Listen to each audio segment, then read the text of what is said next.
9/28/2012, nagbukas ang SMX Lanang. Bangag better more is nothing. Buhay na naman ang mga pinklawan at mga bangag. Sa Facebook, nagsasaya mga gullible na nila lang. Ano kaya kinasasaya nila? Hindi nga nila naintindihan di ba? Wala pong napatunayan kay BP Sara. Mag-abang po kayo ng sagot ng mga abogado ni BP Sara. Huwag kayong mag-alala. Bangag better more is nothing. Ano muna, tahimik muna sila ngayon, paano mag-aaway ang mga Romualdez tsaka mga Marcos? Yung tanong natin kahapon, di pa nasasagot. Papatakasin ba si Romualdez? Sa tingin ninyo, papatakasin ba si Romualdez? Pag pinatakas, magagalit yung Remulla. Pag hindi pinatakas, magagalit yung Romualdez. Yari kayo. Bahala ka sa buhay mo, ngagba. Para mawalan ka ng problema, alam mo yung panalangin ni Eto po, para hindi lang po kay Mr. President. Sundan nyo lang yung panalangin ni Cara David. Mawawalan kayo ng problema. Di na kayo magdudusa sa kaisip. Tainted na yung AMLAC report dahil nagpagamit sila sa phishing evidence ng Luistro Committee. Actually, wala naman sila nakuhang ebidensya din Wala po sila nakuhang ebidensya. Maski sarili nila, hindi rin nila naintindihan ang pinagsasabi nila. Kasi po, yung SALN, ano po ang hindi napatunayan? Ano po yung ron? Napatunayan po ba sa SALN na may unexplained wealth? Hindi naman po pwedeng i-demanda mo siya dahil yung SALN niya kasi ganun. Hindi po. Dapat may unexplained wealth. Tapos na po yung pwede na kasing i-correct ngayon yung SALN hindi ka na ilagay. Ay, ganun ba? Dilagay natin. Okay na, hindi na po kaso yan. Maski sarili nila, hindi na naintindihan. Di wow sabaw. Pero bilyong-bilyong withdrawals ng HOR para sa maleta, tahimik lang ang AMLAC. Hindi po, yung maleta po, wala pong wala pong paper trail yan. Bangag better more is in freezer. Kay Pinky galing ang mga impormasyong binigay nila kay Trillanes. Yung mga nagpunta ito sa pwesto sa Quiapo, boss, sa aling Pinky, the fortune teller.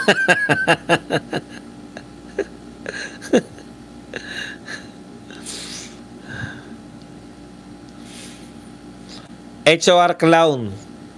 Ang pinakamalaking question sa inyo, bakit nyo kinuwang testigo si Trillanes? Wala naman po siyang kinalaman. Nabalitaan niya lang ganun.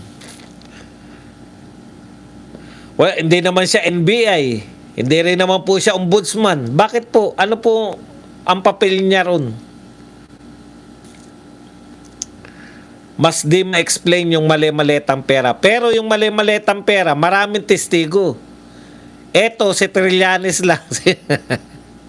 Purpose nila, Boss Badong, siraan popularidad ni BP Sara. Wala naman pong talab Wala pong talab. Hindi po tumatalab. Lalo na si Lenny. Ayaw nang tumakbo. Talaga, Lenny, hindi ka tatakbo. Sayang naman, Lenny. Ang pangit mo naman kausap. Gusto ka namin kalaban, Lenny. Sige na, takbo ka na. Walang kakwenta-kwenta pag ang kalaban lang namin mga tulpo tsaka yan si John Vic at tsaka to si Reza. Pangit ang laban. Maganda ikaw kasi marami kang mga fanatics na may mga sapaw Hindi sang-ayon si Abante sa sagot ng AMLAC.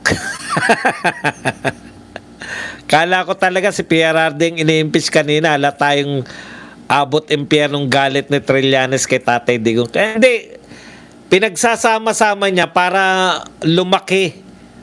Para malaking pakinggan. Kasi pag kay BP Sara lang, 7 million lang, 8 million, di ba? Ganun lang yung naririnig nyo na binigay ni Sammy Uy, 8 million. O putya, yun lang, 8 million. O, tapos kayo, ang pinakamalaki nyong kasalanan, ito pala hamon natin sa HOR. Total, mahilig kayo dyan, yung mga magbusisi. O, kailan nyo naman bubusisiin yung mga salin ng mga contractor? Billion po yung pinag-usapan. Alam nyo, may nabasa ko, hindi ko alam sa comment section o sa Twitter, may nabasa ko ganito hinahabol natin kay BP Sara, million lang. Pero nagagastos ninyo dyan sa hearing, billion na. Di ba? Lugi. Nagsasaya yung DIM naintindihan parang opo, hindi po nakadagdag sa kaso nila yan. Wala po sila napatunayan dyan. Kasi pag sinuri po yung AMLAC na yan, sasabihin nila, napatunayan nyo ba na illegal yung mga transaksyon na yan? Hindi po. Ano lang pala napatunayan nyo na 500,000 lang? O edi wala pala. Hindi pala illegal eh. May napatunayan ba kayo sa salin na unexplained wealth? Wala. In fact, yung salin ni BP Sara na ipaliwanag kung bakit sila naging tumaas yung kanilang asset. Dahil meron silang negosyo. Trillanes kasi siya. Umiepal lang si Trillanes. Trilling at Sabakwi ng magjuwa. Di na nag-uumpisa, nangayaw na si Lenny. Kasi alam ni Lenny, itatanong sa kanya, ano nagawa mo sa Naga? Nagturo ka lang. Nagwalis at nagturo ng kanal. Sinamahan ka pa ng presidente para magturo ng kanal. AMLAC, you really got your share, so wait for the rest back. You will regret why you allowed your office to be used for political persecution of BP. Yan. Mas masarap pa kasama si Lenny, lalo na sa interview. Kaya nga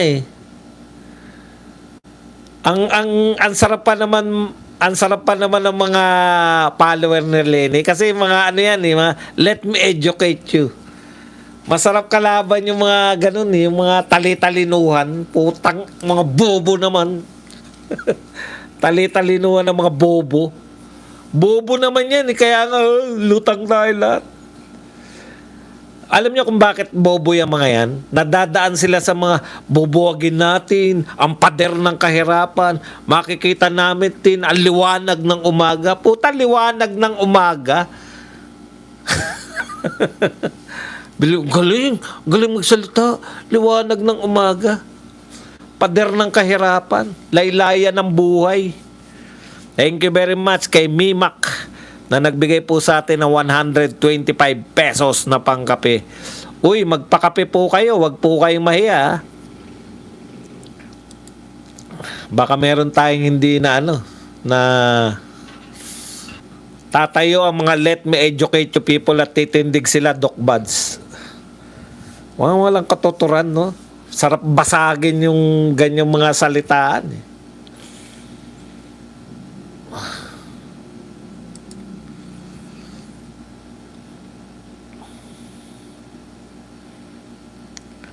Oh, comment naman kayo. Di pa nakamove on si Trillanes. 10 years ago pa yung pinagsabik kanina. Tsaka bakit sila magsisimula? Ini-impeach nyo po Vice President na nagsimula noong 2022. Lagi sila nagsisimula 2007 Nung Vice Mayor pa, magkano ang kita?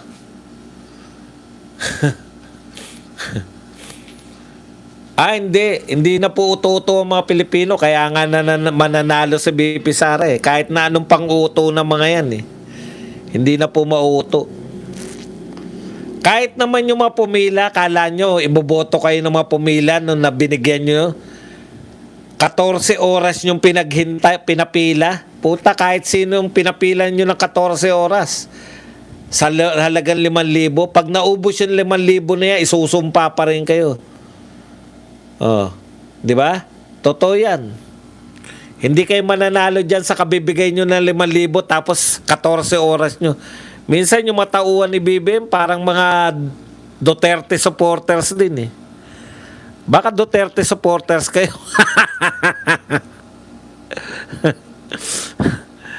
Ang isa pa, habang nagsasalita ng napakahaba si Trillanes, alam nyo sa totoo lang, kahit na ano pong sabihin ni Trillanes, kahit na nga totoo pa sabihin ni Trillanes, hindi pa rin kami maniniwala eh. Trust issue. Diyan ako bilib na bilib dito kay Dilima eh. Ang tagal na pong walang naniniwala kay Trillanes, naisip nyo pa rin, siya pa rin ang kinakailangan. Ang iniisip nyo, si Trillanes pag nagsalita, paniniwalaan ng tao. Eh, taga-Caloocan nga, hindi paniniwalaan yan eh. Isip-isip din.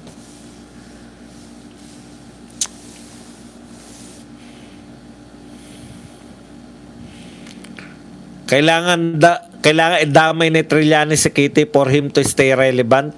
Kaya pala natambakan niya ni Mayor Malapitan, pang barangay tanod si Trillanes. Free ads and promotion ng appearance ng Desperate Thrilling sa Luistro Committee. Totoo ba sinabi na AMLAC na meron daw 3 billion transaction si na BP Sara at asawa niya? Alam mo ibig sabihin ng transaction, boss?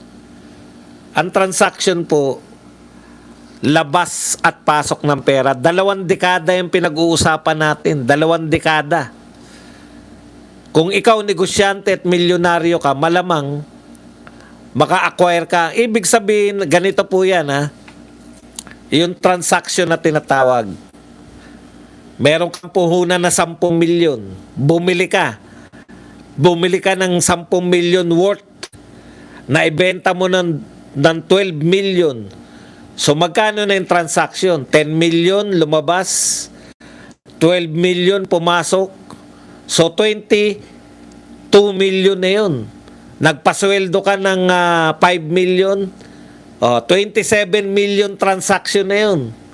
Bumili ka na naman ng puhunan mo na naman yung 10 million, 35 million transaction na yun. Pero hindi ibig sabihin na yung transaction na yun, naging pera yan ng mga Duterte. Transaction nga eh. 'Di ba? Pumasok sa'yo 10 milyon. Bumili ka ng produkto, 10 milyon. Bumalik sa'yo 12 million. 22 million transaction na kagad doon sa account na yun. Nakukuha po ninyo. Pero hindi ibig sabihin 22 million na yung pera mo. Ang kinita mo lang doon, 2 million. Ina-add yun eh. Ina-add yun. Transaction po lahat yun eh. Labas at pasok ng pera, transaction po ang tawag doon. Kaya totoo ba na may 3 billion transaction? Posible yan. Di ba? Kasi puta, ilang dekada yung pinag-uusapan natin eh.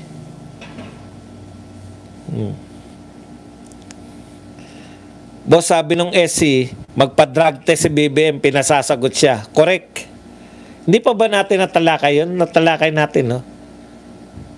Kailangan, yan.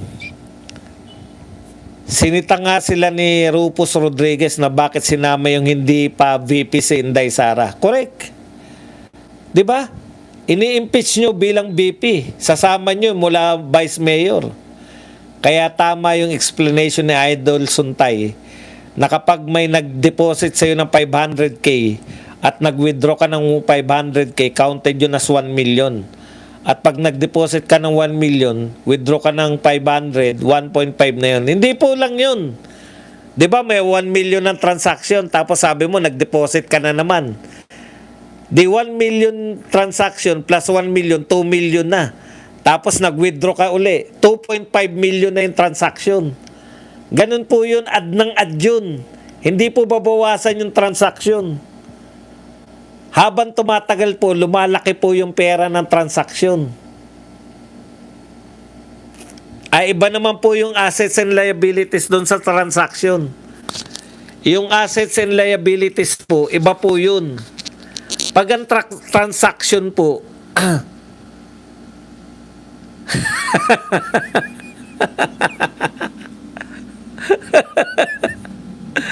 people should stop listening to your lies. Bakit ikaw ayaw mong para ikaw lang ang makaalam? Hayaan mo po sila. Malaman po nila. Paano mo naman nasabi na kasinungalingan po ito? Ganun po ang transaksyon. Input, output ng pera.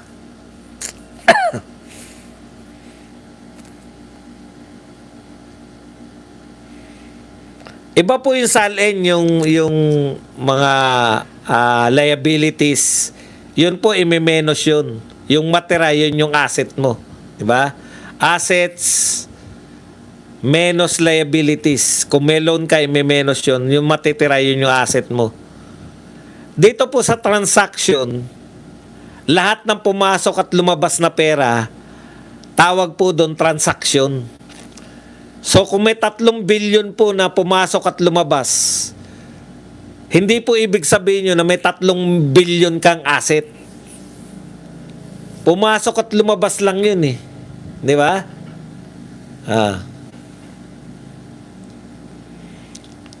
Your mouth says one thing, Teriling, but your eyes say something else. Translation, bobo ka, Sunny Boy. People should stop listening. Oh, iba na naman yun. O, siya pa rin yun.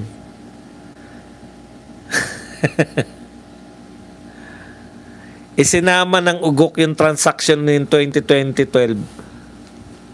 Ayan tuloy, nakita ang fake transaction sa report ni Trilling. Explain nyo po yung summary, yung inflow, outflow, may net amount na natitira. Kanino yung pera na yun? Okay. Sa transaction kasi, sa transaction po, 'di ba, inflow outflow, 'di ba? Halimbawa po, ako bangko, isang account ako. Ngayon, pag sinabi po na paano po yung transaction sa bangko? Hindi po yung natitirang pera sa bangko. Ang ibig sabihin po na nagkaroon ka ng transaksyon, bumili sa iyo yung may pera ka original na 10 million. Nag-withdraw ka ng 9 million kasi bibili ka ng ibebenta mo. Halimbawa, bumili ka ng isda. Para madali lang po. Bumili ka ng isda. May 10 million ka sa bangko. Nag-withdraw ka ng 9 million. Bumili ka ng isda. Binenta mo yun. Pumasok sa bangko mo 13 million. Kasi yung 9 million halaga, naging 13 million. Pumasok po. So, ano na ang transaction ngayon? 9 million plus 13 million, 22 million na yung transaction. Pero hindi ibig sabihin 22 million yung pera mo sa bangko. Ang pera mo sa bangko ay 14 million lang. Pero yung transaction sa bangko na yun, 22 million. Nakuha nyo? Bumili ka na naman ng halagang 10 million. So 14 million yung pera, di ba? May natirang 4 million, bumili ka ng 10 million. Naglabas ka ng 10 million. Tapos yung 10 million mo, naging 15 million. Pumasok naman 15 million sa bangko. So may additional ka na naman na 25 million na transaction. Di ba? Kasi naglabas ka ng 10 million eh. Dagdag na naman yung 25 million. Pero hindi ibig sabihin na 25 million yung pera mo.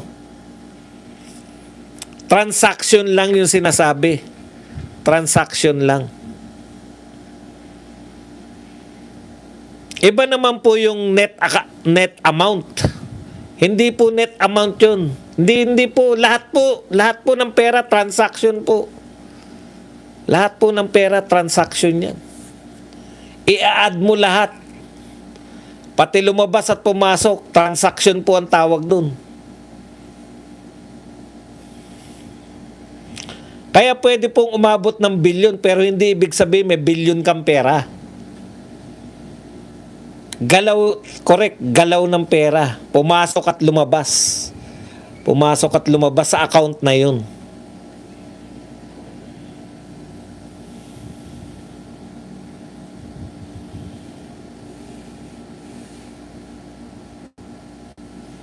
Iba po yung asset sa transaction. Ang asset nyo po, tama yun. Kung magkano yung natira sa bangko na pera nyo, yun yung asset nyo. Pero may transaction kayo dun eh. Yun po yung yun po yung malaki. Kaya nilulula kayo dun. Meron palang transaction na 3 billion. Ha, ang laki. Ang laki pala. Oh, talagang malaki yun kasi negosyante siya eh.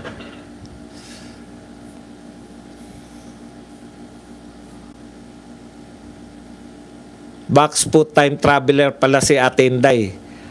Ibang klase talaga ang kasikatan sa ulo ni Trilling. Debit minus credit equals your surplus asset, di ba? Pasimple na lang po natin. Hindi ako sigurado dyan sa mga termino ninyo eh. Sa asset naman po, sa SALN, iba po kasi yung transaction, yung pinapaliwanag ko po yung SALN naman po, ganito yan. Lahat po ng pag-aari ninyo, real property, pera, menos nyo po yung utang nyo, yun po yung asset nyo. Liabilities po utang, di ba?